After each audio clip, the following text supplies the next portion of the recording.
একটি জুয়া কোম্পানির শুভেচ্ছাদূত হয়েছেন ঢাকাই সিনেমা চিত্রনায়িকা শাবনূর বুবলী।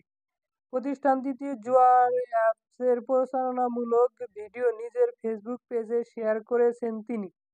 যেখানে বুবলীকে বলতে শোনা যায়, "আমি বুবলী, মেগা ক্রিকেট ওয়ার্ল্ডের একজন শুভেচ্ছাদূত। তোমরা সবাই কি তৈরি আছো অনলাইন স্পোর্ট এবং ক্রিকেট অভিজ্ঞতাদেরকে নেভেল নিয়ে যাওয়ার জন্য শুধুমাত্রই একটি আঙ্গুলের ছোঁয়ায় সুযোগ হাতছাড়া করো না, জেতার আনন্দ উপভোগ করো নিরাপত্তার স্বার্থে, যেখানে খেলা শুধুই জেতার জন্য।" জুয়ার বিজ্ঞাপনের প্রচারণার এর আগে পরীমনি, নুসরাত ফারিয়া, অপু বিশ্বাস, মাহিয়া মাহির মতো তারকাদের দেখা গেছে।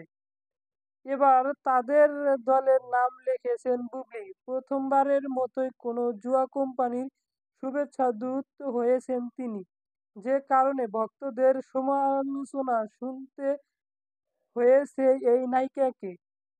কেউ অপেক্ষায় প্রকাশ করে লিখেছেন, "টাকার জন্য শেষমেশ বুবলীও অসৎ কর্মকাণ্ড প্রচারণা করলো।" আবার কেউ কেউ বলেছেন, নিজ ভক্তদের জুয়াতে উৎসাহিত করলেন অভিনেত্রী। যদি বুবলী ভক্তদের মন্তব্যের বিপরীতে কোনো জবাব দেননি